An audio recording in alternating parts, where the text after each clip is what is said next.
Well, I don't think you're alone. I think a lot of people have felt in the last couple of years that we've lost our way to a certain extent with Pro Evolution Soccer. You know, go back 3-4 years and you didn't have any problem at all feeling a real affinity with it. And then since then we've lost some of our hardcore fans without question. It's taken the team some time to get used to the new hardware. I think PES 2010 was a good start in the right direction, but there wasn't enough done to it. PES 2011, I think you'll see that we've made really big changes. And they're major changes to what we think are really the key areas. So animation was a really big problem, but as you said, gameplay. We needed to do something about gameplay. So what we've done now is we've introduced total control over every pass in the game, and we've introduced a power gauge so that you have weights, you have total control over the weight of every ball. And that extends to throw-ins, to headers, you know, every set part of the game. So it's a whole different way of playing Pro Evo, but it's Pro Evo at the heart. So I think in those two things alone, you're going to see a massive revamp of the game. The animations we've probably changed about 90% of the animations in the game, for example. And those features taken together will really make you think that this is a totally different way of playing the game.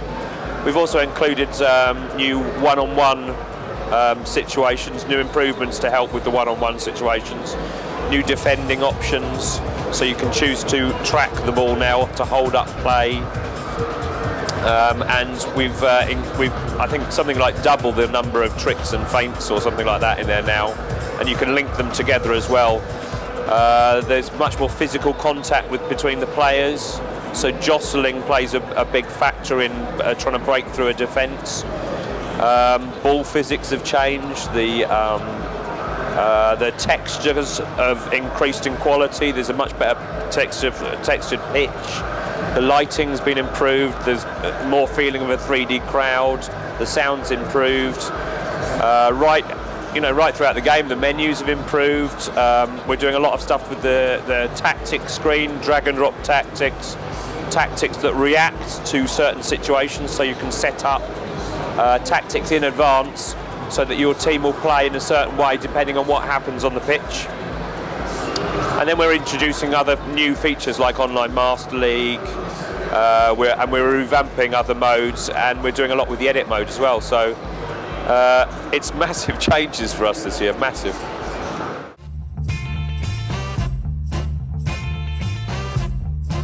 I can't say that. I mean, I wish I could, but you know, we can only look after our own game. I can't have an effect on how successful their product will be and what changes they're going to make. So I can't say 100% we're going to beat them, and I can't say 100% they're going to beat us either. You're trying to get back all those hardcore games. Without question, what we want to do.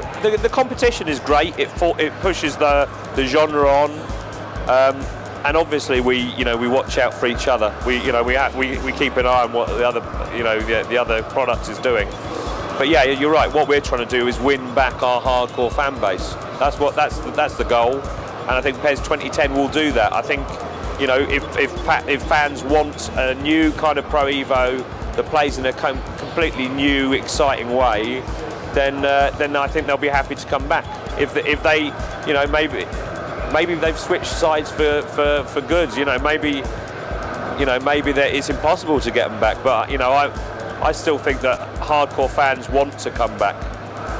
It's like they've been forced away, but they still would. They would still rather come back to us, because I think Konami and Pro Evo represents something quite difficult to put into words, but it's quite emotional. And it's quite difficult to leave. It's like supporting a football team, isn't it?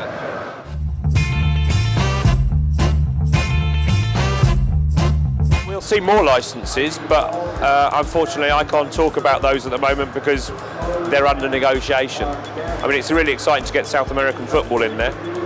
Can we expect a big surprise?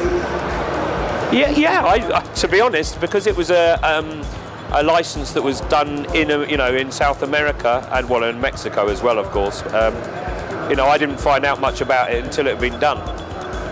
But and to be honest, it's not a tournament that I'm really well versed with, because it's not shown on TV, in the UK, for example. But it's fantastic to get to get more licensed content in. But it's also quite interesting. You know how sometimes a sports game will force you to learn more about real life, which is a good thing. So when you're playing, if you play the if you play the Copa Libertadores, you're going to find out about who's playing where, and what the teams are like, what the stadiums are like, etc. And as a football fan, I think that's really cool. I think that's really exciting. But I can't tell you what else is going to happen in the future with license. We'll have a couple more things to say about this year.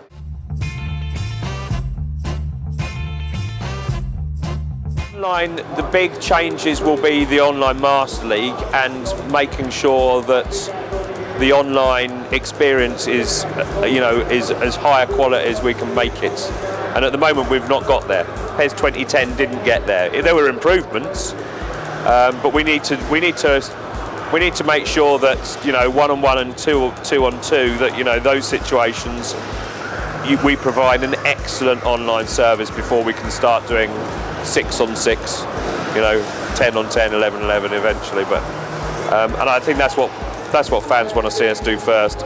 If we jump in and start doing 5v5 and it doesn't work, we'd rightly be in trouble with the fans.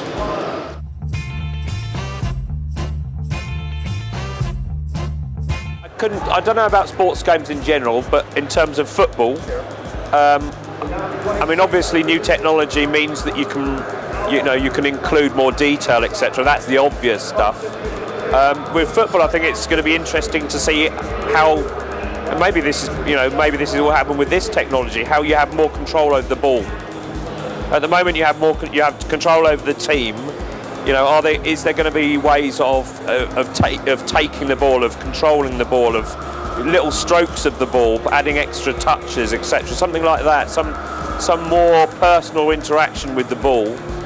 And in terms of technology, I think the obvious thing is 3D technology, which we're seeing in broadcasts of football games at the moment.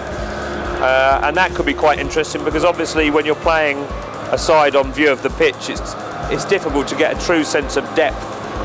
And with 3D, then obviously you're going to have a much better idea of exactly where you're placing those balls. So in the future, I think 3D, perhaps not in the too distant future, I think 3D might have an interesting effect on football games. Awesome. Finally.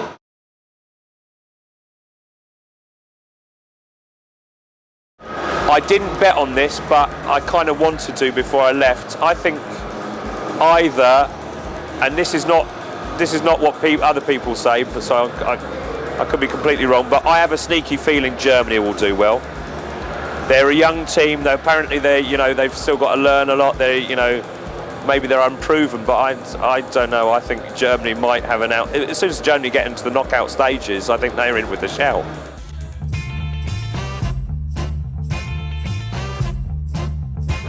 We're going to make the best game that we can for you, and I think you're going to think it's totally awesome, and you won't ever want to leave Pro Evo.